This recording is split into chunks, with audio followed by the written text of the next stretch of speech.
لا إله إلا الله محمد رسول اللہ۔ میں نے الحمدللہ کل کے درس میں بھی عرض کیا تھا کہ مسائل مہمہ جو ہیں وہ تین ہیں، ایک توحید، ایک نبوت و رسالت، ایک قیامت۔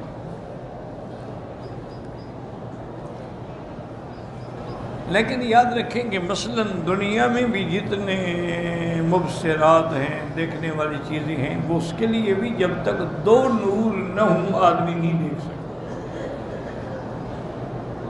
ایک داخلی نور بھی ہو، خارجی نور بھی۔ کیا معنی؟ آدمی کی آنکھیں ہیں لیکن اندھیرا ہے، پھر بھی نہیں دیکھ سکتا، کہ داخلی نور تو ہے لیکن خارجی نور نہیں،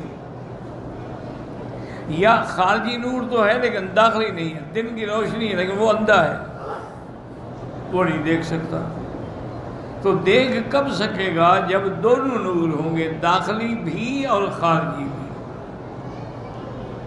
لیکن جتنے مسائل جو ہیں قیامت کے بارے میں، معاد کے بارے میں، حساب کے بارے میں، اس کے لیے صرف دو نور نہیں بلکہ تین نور چاہیے۔ تیسرا نور سے مراد کیا ہے؟ نور وحی، یعنی اللہ کے قرآن کا نور، چونکہ قرآن نور ہے۔ وَأَنزَلْنَا إِلَيْكَ نُورًا مُبِينًا وَاتَّبِعُوا النُّورَ الَّذِي أُنزِلَ مَعَهُ۔ اللہ نے فرمایا کہ جو ہم نے نور اتارا ہے نا، اس کی اتباع کرو۔ تو جب تین نور مل جائیں گے، داخلی بھی، خارجی بھی، نور وحی بھی، اب مسئلہ سمجھنا کوئی مشکل نہیں۔ اور یہ عقیدہ اہل سنت والجماعت ہے کہ جیسے موت حق ہے، قیامت بھی حق ہے، نص ہے، ان الساعۃ آتیۃ، اسی طرح عذاب قبر بھی حق ہے اور ثواب قبر بھی حق ہے۔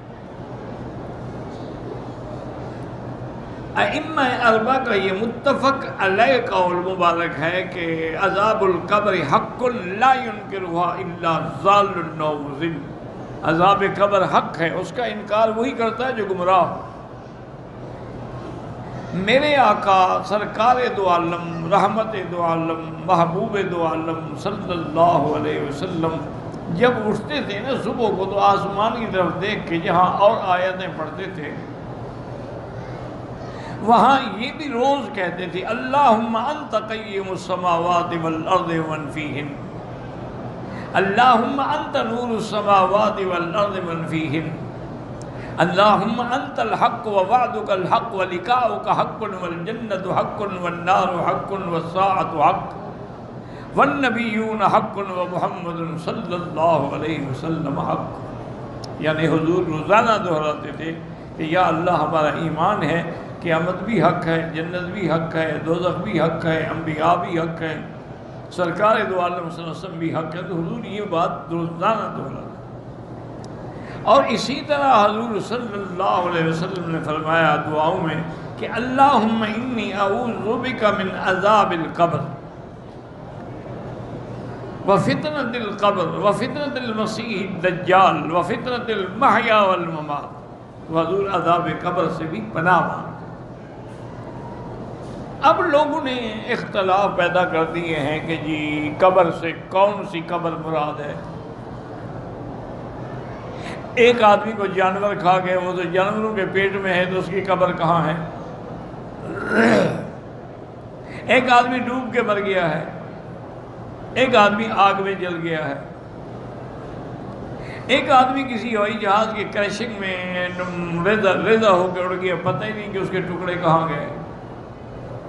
تو قبر کا کیا مطلب ہوا؟ تو اس لیے وہ یہ کہتے ہیں کہ بس اس بات کو چھوڑ دیں، آدمی جہاں بھی مرے اس کی روح تو بہرحال نکلے گی۔ روح مومن کی ہے تو علیین میں ہے، کافر کی ہے تو سجین میں ہے، باقی نہ کوئی قبر ہے، نہ عذاب قبر ہے، نہ وہاں کوئی سوال جواب ہے۔ تو یہ گمراہی ہے، یاد رکھو۔ ایک ہے وہ بندہ جو ہمارے سامنے جس کو موت آتی ہے، ہم اس کی تجہیز بھی کریں گے، تکفین بھی کریں گے، اور اس کے لیے قبر بھی تیار کریں گے، اور پھر اس میں اس کو دفن بھی کریں گے۔ تو اس کے لیے تو یہی قبر ہے جس میں ہم نے اس کو دفن کیا۔ ثم اماتہ فاقبرہ، اللہ نے فرمایا ہم نے موت بھی دی پھر اس کو قبر بھی دی۔ اور اسی طرح یہ بھی میرے آقا نے فرمایا کہ جب آدمی قبر میں جاتا ہے تو اللہ کے فرشتے، ایک کا نام منکر ہے اور ایک کا نام نکیر ہے، وہ آ کے اس سے سوال کرتے ہیں۔ اب یہ کتنا بڑا کرم ہے حضور کا کہ آپ نے وہ سوال بھی بتا دیے، جواب بھی بتا دیے۔ اب پھر بھی بندہ فیل ہو جائے تو بدقسمتی ہے۔ کسی لڑکے کو امتحان میں آپ سوال بھی بتا دیں، جوابات بھی اس کو سمجھا دیں، پھر بھی وہ فیل ہو جائے تو اس سے بڑا بدقسمت کون ہوگا؟ حضور نے فرمایا کہ وہ جو سوال جواب ہیں، پہلا سوال تو یہ ہوگا کہ من ربک، یہ بھی اللہ کا کرم ہے۔ یہ نہیں پوچھا کہ من اللہ، اللہ اس میں جلالہ ہے، وہ صفت رب کا ذکر کیا کہ جس نے تمہیں پیدا کیا، جس نے تمہیں پالا ہے، جس نے تمہاری تربیت کی، اس کے بارے میں کیا عقیدہ رکھتے ہو؟ من ربک۔ اور دوسرا سوال یہ ہوگا کہ ما دینک، تیرا دین کیا ہے؟ تیسرا سوال یہ ہوگا کہ ما تقول فی حق ھذا الرجل، اس کے بارے میں آپ کیا کہتے ہیں؟ اور حضور نے جواب بھی بدلا دیے کہ مومن جو ہوگا جب اس سے کہیں گے کہ من ربک، تو کہے گا ربی اللہ، میرا رب میرا اللہ ہے۔ وہ پوچھیں گے ما دینوں کا، وہ کہے گا دینی الاسلام، میرا دین اسلام ہے۔ وہ پوچھیں گے کہ ما تقول فی حق ھذا الرجل، اس بندے کے بارے میں کیا؟ وہ کہے گا محمد الرسول اللہ، وہ اللہ کے نبی ہیں، اللہ کے رسول ہیں۔ اب وہ کامیاب ہو گیا۔ اب اس کو فرشتے کہیں گے کہ نم کا نومت العروس، اب تم آرام کرو، مزے کرو۔ اور قبر سے ہی اس کے لیے جنت کی طرف کھڑکی کھولی جائے گی اور جنت اس کو دکھلائی جائے گی، اور جہنم کی طرف کھڑکی کھول کے جہنم بھی دکھلائیں گے کہ دیکھو یہ جہنم ہے، اگر تم مومن نہ ہوتے تمہارا ٹھکانہ یہ ہوتا۔ اب چونکہ تم ایمان لے آئے ہو تو اللہ نے تمہارا ٹھکانہ جنت بنا دیا۔ اور حضور نے یہ بھی فرمایا کہ جب کافر سے سوال ہوگا کہ من ربک، وہ کہے گا ہاں لا ادری، مجھے پتہ نہیں میرا رب کون ہے۔ کیوں؟ جس آدمی نے سینکڑوں مقاموں پر سجدے کیے ہوں، اس کو کیا پتہ کہ رب کون ہے؟ اس کے لیے تو ہر جگہ رب ہے، کوئی بیٹے دینے والا ہے اور کوئی جناب رزق دینے والا ہے۔